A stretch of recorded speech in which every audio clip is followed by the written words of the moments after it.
ማንን አፈቀራችሁ እናንተ? የማን ፍቅር አንወለላችሁ እናንተ? በማን ፍቅር ተንበረከካችሁ እናንተ? ለማን ፍቅር እጅ ሰጣችሁ እናንተ? እንዲህ ያለው ሙሽራ ተመለከቱ። እንዲህ ወዳለው ሙሽራ አትቀርቡ። እውነት ነው፣ የዳርናቸው ሙሽሮች ያማረ ጌጠኛ ልብስ አላቸው። ያማረ የሐር ካባ ደረብንላቸው። እሰይ ጥሩ ነው፣ መልካም ነው። ይሄን ሙሽራ ግን ላስታውሳችሁ፣ ነቢዩ ኢሳይያስ እንዲህ ይላል።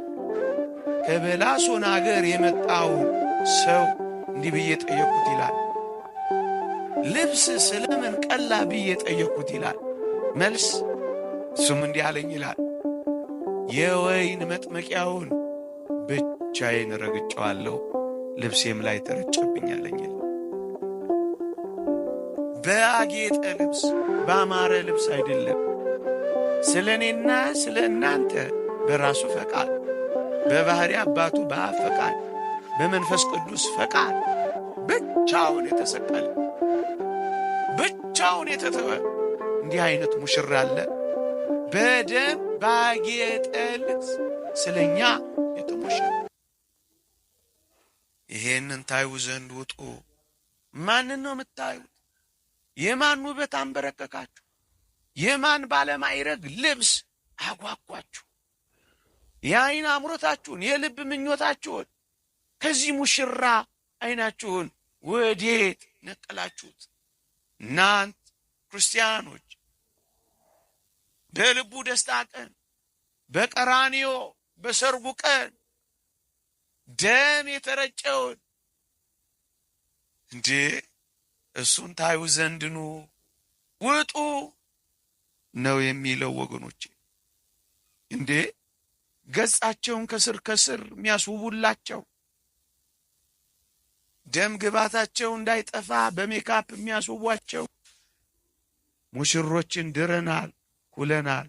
ሰይ ላባቸውን ከስር ከስር ባማረ ዋይፕስ የሚጠረጉ አሁን ወደ ጓዳ ገባ ያሉ የሚዋቡ ብዙ ሙሽሮችን ድረናል፣ ኩለናል። ሰይ ጥሩ ነው። ግንስ እንዲህ ያለው ሙሽራ አይታችሁ ታውቃላችሁ? እንዴት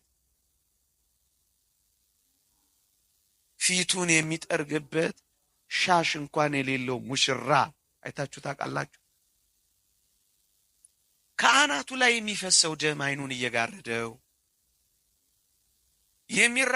የሚራመድበትን መሬት እንኳን መርገጥ ተስኖት ሲወርቅ ሲነሳ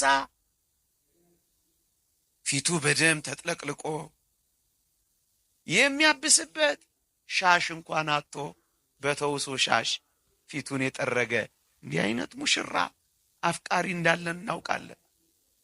ክርስቲያኖች ኖድ ክቡር የሚሆን ሐዋርያ ጳውሎስ እንዲህ ይላል፣ እናንተን እንደ ንጽሕት ድንግል ለአንድ ወንድ ለክርስቶስ ላቀርብ አጭቻችኋለሁ ይላል። እህቴ ሆይ ታጭተሻል፣ ሙሽራ አለሽ። ወንድሜ ሆይ ታጭተናል፣ ሙሽራ አለ። ተዋህደን የምንኖረው አምላክ አለ። ቅድም ባልኳችሁ የሰርግ ቀን ፍጻሜያችን የሚሆንበት፣ ተዋህደን የምንኖርበት፣ ከብረን የምንኖርበት፣ ከሙሽራችን ጋር በደስታ የምንኖርበት የሰርግ ቀን አለ።